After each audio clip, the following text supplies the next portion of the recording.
De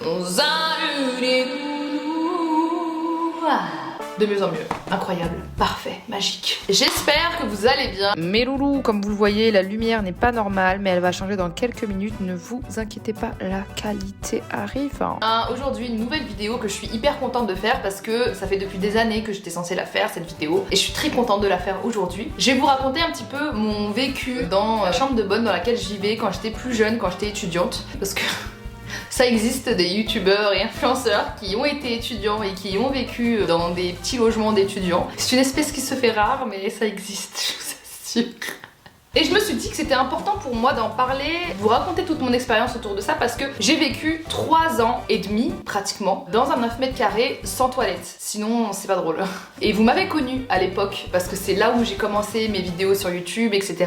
Vous avez été nombreux à me demander à l'époque quand je commençais à avoir des vues: Chéra, tu peux nous faire un house tour, un appartement tour, etc. Et je regardais ces commentaires et je me disais mais si seulement ils savaient quand je faisais des vidéos à l'intérieur ou alors sur mon clic-clac où il y avait tout mon linge sale derrière ou alors les lookbooks que je faisais sur l'espèce de rambarde. Tout le monde croyait que j'avais une vue sur la tour Eiffel. Pas du tout les gars, c'était juste l'escalier de service pour monter dans ma chambre de bonne à l'époque où je faisais mes lookbooks devant mes voisins, enfin bref. Alors je vais vous expliquer un petit peu pourquoi j'ai déménagé sur Paris parce que je suis originaire de Mantes-la-Jolie. Ma mère habitait à Mantes-la-Jolie à l'époque où j'habitais encore chez elle. Ça fait 10 ans que j'habite toute seule et donc du coup j'ai décidé de partir de Mantes-la-Jolie parce que je travaillais, vous le savez, vendeuse de chaussures sur Paris pendant longtemps et prendre les transports en commun pour aller sur Paris ou alors pour aller voir des potes ou alors pour rentrer tard le soir, ça m'a causé beaucoup de problèmes, que ce soit au niveau des agressions dans les trains, que ce soit au niveau des vols, que ce soit au niveau de la sécurité en fait dans les transports en commun intramuros. C'était catastrophique et je me suis dit j'en peux plus, j'en ai marre en fait d'avoir cette vie. Et donc du coup je me suis dit il faut que je me trouve un appartement et le problème c'était qu'il fallait que je travaille un petit peu pour avoir enfin un CDI et pour pouvoir justement du coup avoir mon appartement sur Paris. Et donc du coup j'ai eu vraiment beaucoup de mal à me trouver cet appartement, d'autant plus que j'avais pas de garant. Comment vous dire qu'à Paris trouver un appart où t'as pas de garant, où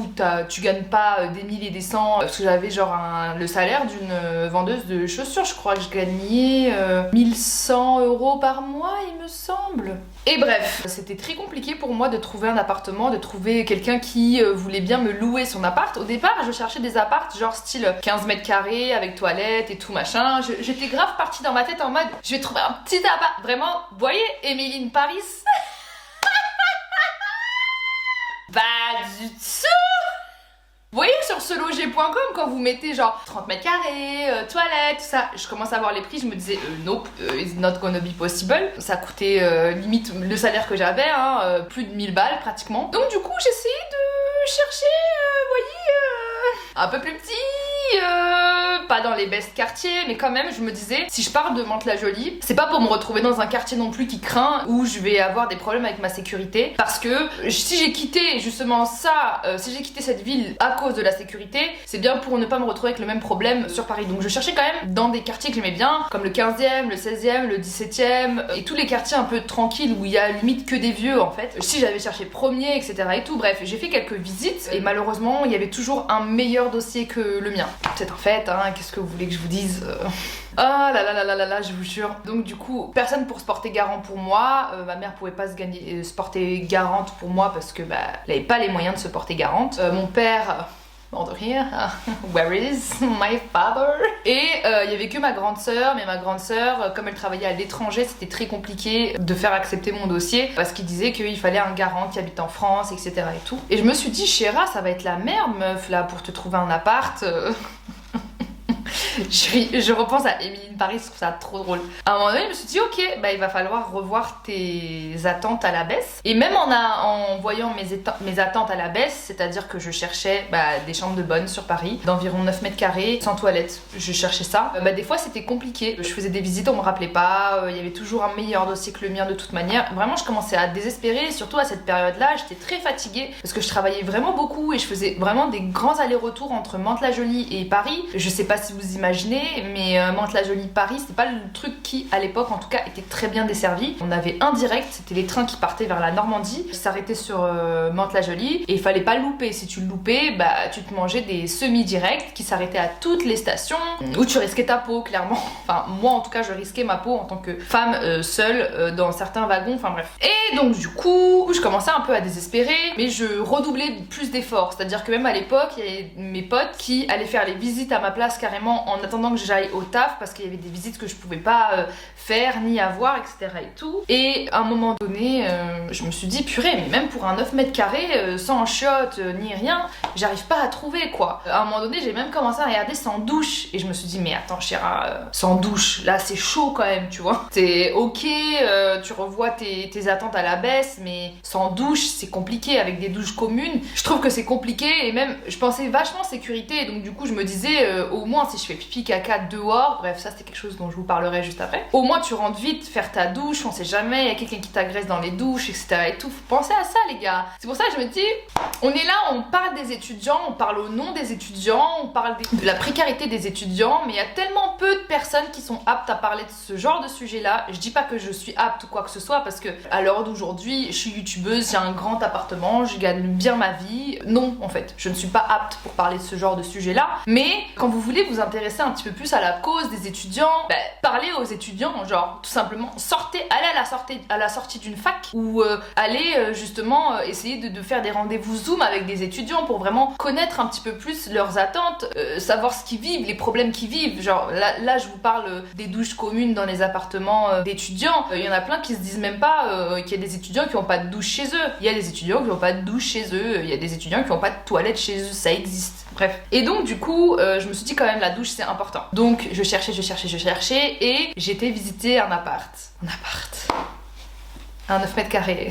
Parce que pour moi c'est pas un appartement, désolé. Un appartement, au moins tu mets des chiottes. C'est pas un appartement, c'est une chambre de bonne. Bref. Et donc du coup, dans le 15e, un arrondissement que j'aime beaucoup, que j'aimais beaucoup déjà de base, au 7e étage, sans ascenseur, de toute manière ça faisait plus partie de mes critères depuis un moment, avec une douche, mais toilette sur le palier. Donc je vais le visiter, je vois que sur l'escalier de service, j'ai vu sur la tour Eiffel, à l'époque ça me faisait frétiller. Je me souviens, vraiment ça me fait grave de la peine, parce que je m'étais bien habillée pour aller visiter cet appartement, parce que je voulais vraiment qu'on me prenne. Je voulais qu'on me fasse confiance en fait. Et je voulais qu'on me laisse ma chance pour avoir cet appart quoi. Parce que le loyer, je savais que j'allais le payer, mais on me prenait pas en fait. J'avais des sous pour le payer l'appart. Bref, je vous parlerai du prix après. Et donc du coup je me revois avec mon petit trench, j'avais mis un trench, j'avais mis des chaussures classiques, parce que moi vous savez mon look, voilà c'est pas le look classique, si j'arrivais comme ça, j'avais pas envie qu'on me juge à mes vêtements, tu vois, je voulais mettre vraiment toutes les chances de mon côté. Et donc du coup je le visite, il y a de la lumière, donc j'étais contente qu'il y ait de la lumière, parce que j'avais visité des trucs où vraiment je me disais c'est pas possible, c'est quand même l'endroit où j'habite, il n'y a pas de lumière, j'ai vu devant un mur, des fois j'avais vu devant un mur dans certains apparts. J'avais même visité un 9 mètres carrés rue Victor Hugo dans le 16e, où il n'y avait même pas de fenêtre, c'était juste un Velux en fait, sans fenêtre. Et je me disais non, faut quand même que je vois quelque chose, enfin vraiment là j'étais contente parce que j'avais une belle fenêtre. Déjà ça c'était mon truc. Et donc du coup elle me montre l'agent immobilière, je vois que c'est propre, j'ai des plaques, donc c'est un meublé, j'avais mon clic-clac, j'avais un espèce de bureau, j'avais une armoire et j'avais une douche qui était collée au robinet de la cuisine en fait. Et là où il y avait ma plaque et tout machin, bref. Et donc du coup je fais franchement moi il me plaît, voilà, rappelez-moi quoi en gros. Et m'a rappelé et j'ai eu l'appart. Et je me souviens qu'à l'époque je payais, vraiment ma proprio elle était trop sympa, faut trop que je vous raconte. À l'époque je payais 480 € par mois, le 9 mètres carrés sans toilette, qui est peu cher par rapport à ce que je vois en ce moment. Je vois des apparts, parce que je regarde encore les apparts sur ce logis et tout. Wesh, 800 € un 9 mètres carrés. Non mais on prend les gens pour des cons là, c'est pas possible quoi. Encore 450 € 470, je sais plus, mais bref, dans ces alentours, franchement c'était le meilleur que j'ai pu voir, comment il était. Et là il y a certainement des personnes qui habitent ailleurs en France et qui me disent mais attends, moi pour 450 € j'ai un 25 mètres carrés. Et donc du coup je commence mon aventure. J'étais tellement heureuse, et surtout au-delà de ça j'étais tellement fière de moi. Je disais à maman j'ai réussi à avoir mon appart sur Paris, c'est un truc de ouf. J'étais la première de ma famille à partir de chez moi aussitôt. Et donc du coup j'ai rencontré ma propriétaire, un sucre, quand je vous dis tellement gentil. Elle était russe, elle habitait dans l'immeuble et en fait du coup quand elle a acheté son appart, elle a acheté la chambre de bonne qui allait avec, qu'elle a divisée en deux pour faire 2 petites chambres de bonne là-haut. Et bref, et donc du coup j'avais pas une grosse porte, j'avais une porte extrêmement fine, c'était vraiment une feuille de papier. J'étais collée à du coup une chambre qui était la même pratiquement et j'étais vraiment sous les toits de au 7e étage, donc j'étais sous les toits comme ça. Et en fait si vous voulez, au fur et à mesure du temps, plusieurs problématiques se sont posées. Il faisait pas très chaud l'hiver parce que j'étais sous les toits et qu'il y avait vraiment beaucoup de courant d'air, donc j'avais un chauffage d'appoint en plus. Et l'été il faisait extrêmement chaud parce que le soleil tapait en fait dedans. Et encore heureux que j'avais une grande fenêtre, mais c'est vrai qu'il y a des étés où j'étais pas confortable. Problématique aussi qui se posait, c'était que j'avais pas de toilette. Pour quelqu'un qui est hyper germophobe comme moi, pas avoir de toilette chez soi, pour moi c'était handicapant. Et en fait je me suis retrouvée à avoir des petites stratégies pour ne pas sortir de mon appartement.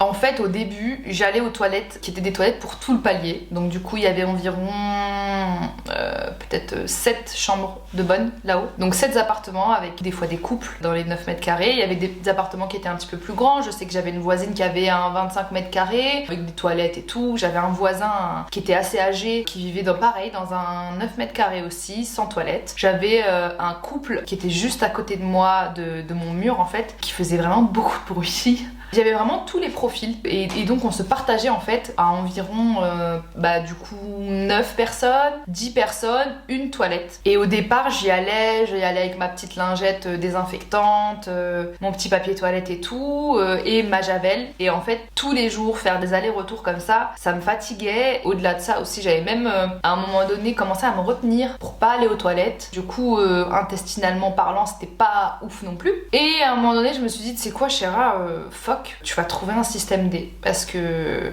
faire caca, je vais vous dire la vérité, quand vous rentrez du boulot, faire caca, faire pipi, on est d'accord que c'est the moment. Est-ce que je suis la seule? Tu te poses sur ton trône, tu souffles, tu penses à ta journée, t'es sur ton téléphone, tu te décompresses. Moi j'avais pas ce moment et je me suis dit il faut que je me le crée. Donc du coup j'avais ma petite technique qui était que, est-ce que je vais vraiment dire ça? Je vais le dire.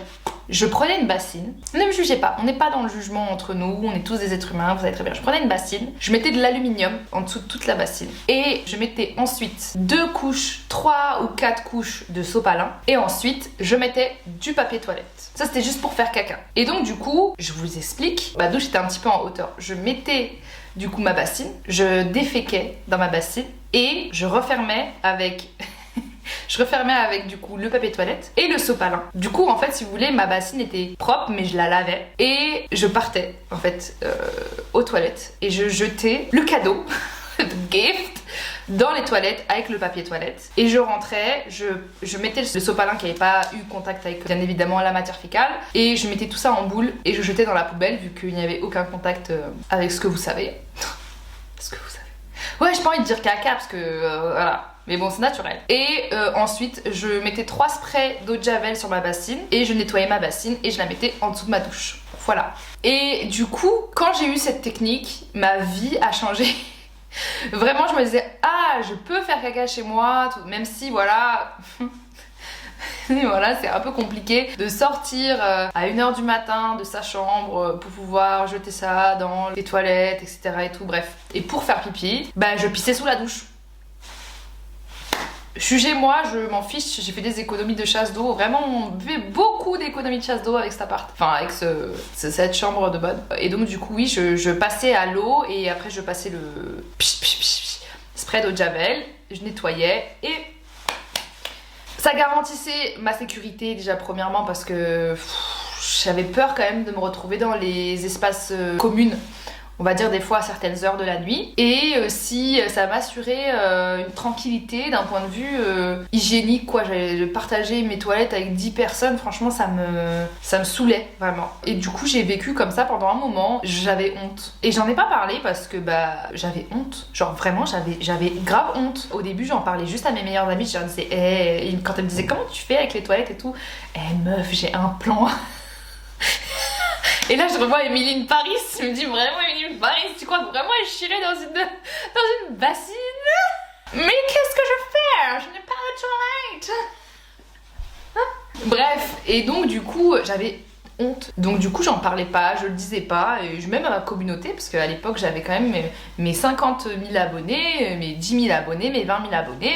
Du coup je disais pas, je disais même pas que j'habitais dans un 9 mètres carrés. J'avais peur qu'on sache où j'habite, et j'avais peur aussi, je sais pas, j'avais honte, genre vraiment, alors qu'il faut pas. Et donc du coup je vivais comme ça. J'avais un tout petit frigo, quand même j'avais un frigo, j'avais un tout petit frigo. Je crois que je n'avais pas de congélo et je mangeais pas de glace ni rien. Si j'avais envie de manger une glace, je la mangeais directement ou autre. Et donc du coup je vivais très bien dans ce 9 mètres carrés. En vrai je m'y faisais au fur et à mesure. Des fois quand j'invitais des potes, on pouvait dormir à 6 chez moi, vous vous rendez compte? Chacun 1 mètre carré.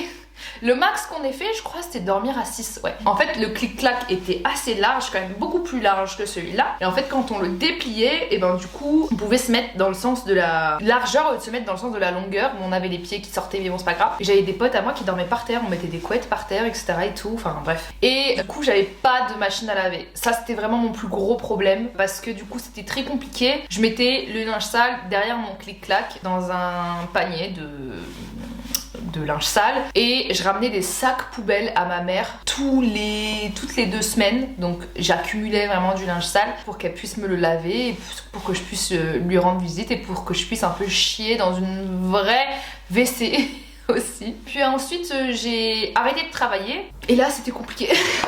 Parce que du coup j'ai prévu d'arrêter de travailler, de me mettre de l'argent de côté pour pouvoir au moins payer mon loyer quand j'étais étudiante. Et là c'était le début des problème.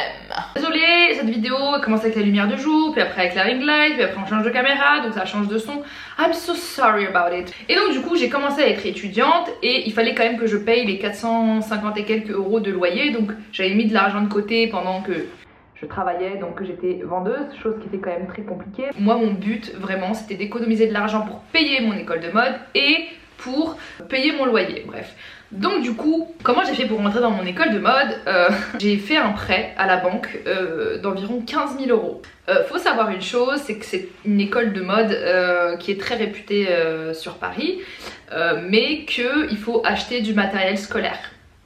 Et le matériel scolaire en mode, c'est tout ce qui est tissu, c'est tout ce qui est règles, des règles japonaises. Faut acheter des ciseaux de couture, parce que si t'achètes des ciseaux pas de couture, bah du coup tu coupes mal ta toile, donc du coup c'était pas mal noté, mais faut t'imaginer que t'achètes le matériel le plus cher qu'il puisse avoir. Et je me retrouve avec une liste et je me dis, comment je vais faire? Comment je vais faire pour payer mon loyer, payer ma bouffe et payer mon matériel scolaire? Donc du coup je me suis retrouvée dans des situations, certaines fois, qui étaient catastrophiques. Et donc du coup j'achète mon matériel, etc. et tout. Au début quand c'est la rentrée, t'achètes le matériel. Tu te dis pas tu vas venir sans matériel ou autre, parce que bah déjà à l'époque quand j'étais dans cette école, c'est une des écoles les plus prestigieuses de Paris en termes de mode et donc du coup je me disais je vais encore passer pour la pauvre. Et j'ai pas envie parce que je sais très bien que je vais me retrouver qu'avec des bourgeois, je sais très bien que je vais me retrouver qu'avec des personnes qui ont beaucoup les moyens, qui ont les moyens en fait de dépenser 30 000 euros, parce qu'attendez, 15 000 euros c'est le prêt que j'ai fait, mais la formation c'était 11 000 euros l'année. Vraiment je me disais que c'était un pari risqué de faire cette école quand même, mais j'avais pas envie de faire les études qu'il fallait que je fasse parce que j'ai pas d'argent. Vous voyez ce que je veux dire? Non, j'avais envie de faire ma passion en fait. Même moi je me disais, je vous jure, c'est injuste en fait pour toutes les personnes là qui me regardent, qui ont fait des écoles de maquillage, qui ont fait des écoles de mode, qui ont fait des écoles d'architecture. Vous savez très bien hein, le sentiment d'injustice qu'on ressent au fond de soi. En fait si vous voulez, toutes les semaines il fallait rendre des rendus de mode, et donc toutes les semaines il fallait acheter un petit peu de tissu, acheter un petit peu de trucs, acheter un petit peu de ça, et puis tu rachètes de la pastel, et puis tu rachètes ça. À un moment donné je me suis dit Chéra, faut que c'est pas possible là, c'est pas possible. C'est hors de tes moyens, déjà que l'école était hors de prix, c'est pas possible. Et je me suis dit, bah, va falloir se débrouiller. Donc du coup, j'allais chiner en friperie des tissus. C'était hyper important pour moi de faire des économies sur mon matériel parce que à un moment donné, j'avais plus le choix en fait. Et donc du coup, je m'en sortais et tout, et à un moment donné, je m'en sortais plus. C'est-à-dire qu'il y a eu des périodes quand j'étais étudiante où j'avais pas de thunes et j'avais pas de quoi acheter à manger. Et donc du coup, il m'est arrivé de demander des Western Union à ma cousine. J'avais honte, je me sentais mal vraiment ça me donnait encore plus la rage en fait. Et donc du coup voilà, je voulais vous partager mon expérience de l'époque en tout cas, de ce que j'ai vécu, de comment je l'ai vécu, de comment je me suis sentie. J'espère que cette vidéo en tout cas vous aura fait du bien. Sachez une chose, vous voulez parler de votre situation, si vous voulez dire des choses ou quoi que ce soit, n'hésitez pas, la barre de commentaires elle est là pour ça. C'est justement, je vous invite à lire les témoignages des uns des autres, à vous répondre pour vous sentir aussi moins seul. Moi je vais aussi vous lire, je vais aussi vous répondre dans la barre de commentaires. Si vous avez aussi des associations à me donner justement qui peuvent aider les étudiants, qui peuvent aider les jeunes surtout en ce moment, n'hésitez pas à me les donner. Et n'hésitez pas aussi à me dire comment est-ce que moi je peux aider les étudiants, comment moi est-ce que je peux aider la jeunesse en fait. C'est important pour moi. Et n'hésitez pas à me dire si vous remontez d'autres problèmes que ceux-là. Parce que bah, du coup moi je suis plus étudiante depuis un moment. Il y a plein de choses dont je suis plus du tout au courant. Et j'aimerais bien en savoir plus. En tout cas j'espère que vous avez passé un bon moment avec moi. Que ça vous aura fait du bien dans votre quotidien un petit peu. Et en tout cas je vous aime vraiment fort. Merci du fond du cœur d'être là depuis mes 9 mètres carrés. Et je vous fais de gros bisous et je vous aime très très fort. Bisous!